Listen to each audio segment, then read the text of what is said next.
ओम श्री गणेशाय नमः।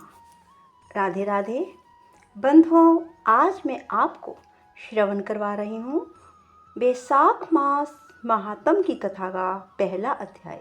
बंधुओं, बैसाख का महीना सभी महीनों में बहुत ही उत्तम माना जाता है।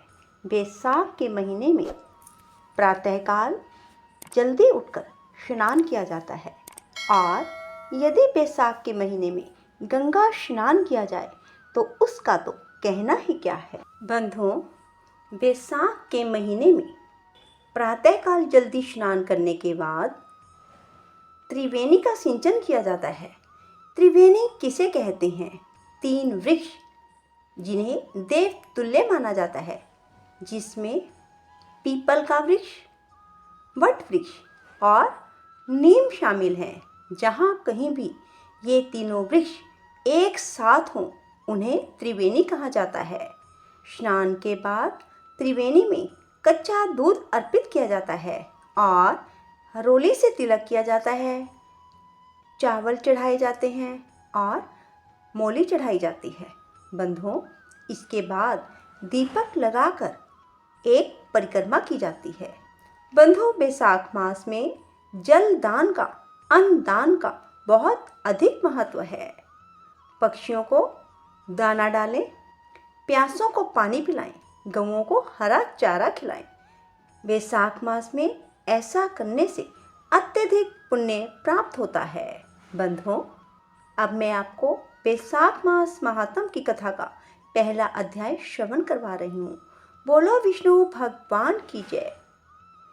सूत जी कहने लगे, ब्रह्मा के पुत्र श्री नारद जी से राजा अम्बरीश ने पूछा कि ब्रह्मन, मैंने सुना है बैसाख मास सब मासों में उत्तम है, सो कृपया आप बैसाख मास का महात्म विस्तार पूर्वक सुनाइए।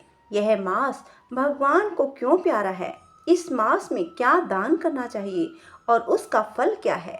इस मास में कौन से कर्म करने योग्य हैं और उनको करने से कौन से देवता प्रसन्न होते हैं? भगवान विष्णु को कौन से कार्य व कौन से दान प्रिय हैं? उनके फल व उद्देश्य भी विस्तार पूर्वक बताइए। भगवान का पूजन कैसे और किन वस्तुओं से करना चाहिए? नारद जी बोले, हे राजन, सब मासों का वृतांत भगवान ने लक्ष्मी जी से कहा और मुझसे ब्रह्मा जी ने सुनाया था।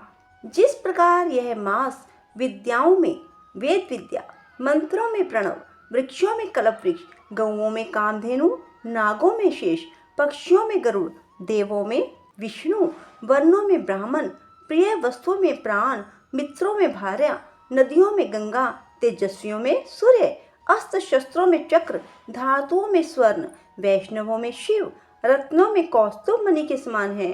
भगवान की भक्ति के लिए बैसाख मास सबसे उत्तम है। मेष राशि की संक्रांति अर्थात बैसाख मास में जो सूर्योदय से पहले स्नान करता है उस पर भगवान लक्ष्मी सहित सदा प्रसन्न रहते हैं।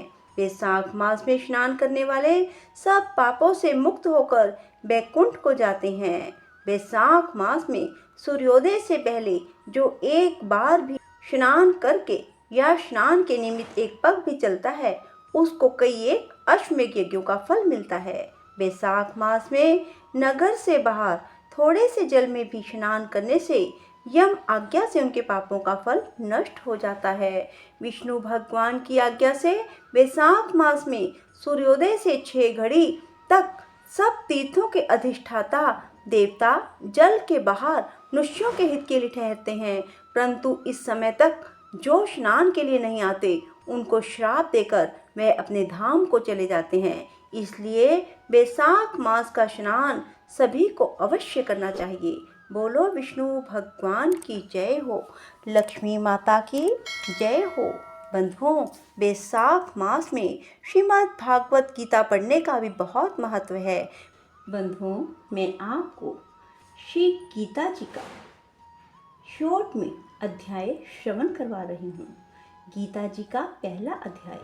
कहे धृतराष्ट्र, सुनो वजीर, मम सुत और पांडव वीर, जो कुरुक्षेत्र में लड़ने आया, क्या क्या कर्म वह है कर पाया। संजय कहे कहूँ सब काज, प्रथमे दुर्योधन महाराज, गुरु द्रोण के निकट है आवा, उसको आकर शीश झुकावा। पांडव सेना को दिखलाए, करो भीष्म की रक्षा गावे। भीष्म थे कौरव सेनानी, गुरु वीर पंडित और ज्ञानी। पांडव सेना भीम सजावे, भीष्म मीठा शंख बजावे। फिर सब अपने शंख बजावे, अपने अरुण शस्त्र चमकावे। बोला अर्जुन वीर महान, सुनो कृष्ण प्यारे भगवान। आपके हाथ में रथ डोरी, मानो अरज प्रभु इक मोरी। मध्यम में रथ ले जावो, दोनों सेना मोहे दिखावो। किसको मैंने मार मिटाना, किस किस पर मैंने हाथ उठाना। रथ को बीच कृष्ण ले आवे, अर्जुन को दो सेन दिखावे। जब अर्जुन ने सेना निहारी, थर थर कांपा अर्जुन भारी। कहे अर्जुन नहीं युद्ध करूंगा, नहीं इसके मैं प्राण हरूंगा। यह सारे संबंधी प्यारे, पाप लगे इनके संहारे। मामा चाचे बाबे ताए, पुत्र पौत्र सब अपने आए। तीन लोक का राज्य मैं पाऊं, फिर भी नहीं मैं शस्त्र उठाऊं। यह मिलकर यदि मुझको मारो, कारण बिना मुझे संहारे। फिर भी मेरा है कल्याण, सत्य कहूँ प्यारे भगवान।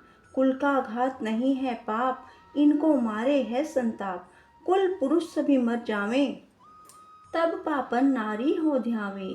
शंकर वरन तभी हो जाए, जो पितरों को नरक गिराए। पिंड श्राद्ध नहीं लगता कोई, शंकर नरक का कारण होई। युद्ध पाप भारी भगवान, युद्ध करे मूर्ख नादान। नहीं युद्ध मैं कृष्ण करूँगा, पाप कर्म से सदा डरूंगा। बैठा अर्जुन रथ में जाकर, फेंक धनुष और शीश झुकाकर।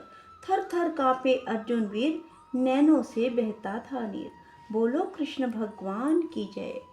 राधे राधे, जय श्री कृष्णा। बंधुओं, यदि आपको वैशाख मास महात्म की कथा का पहला अध्याय अच्छा लगे तो इसे लाइक करें और शेयर करना ना भूलें, ताकि आपको कथा श्रवण का पूर्ण फल प्राप्त हो सके। और कमेंट बॉक्स में राधे राधे लिखना ना भूलें। राधे राधे, जय श्री कृष्णा।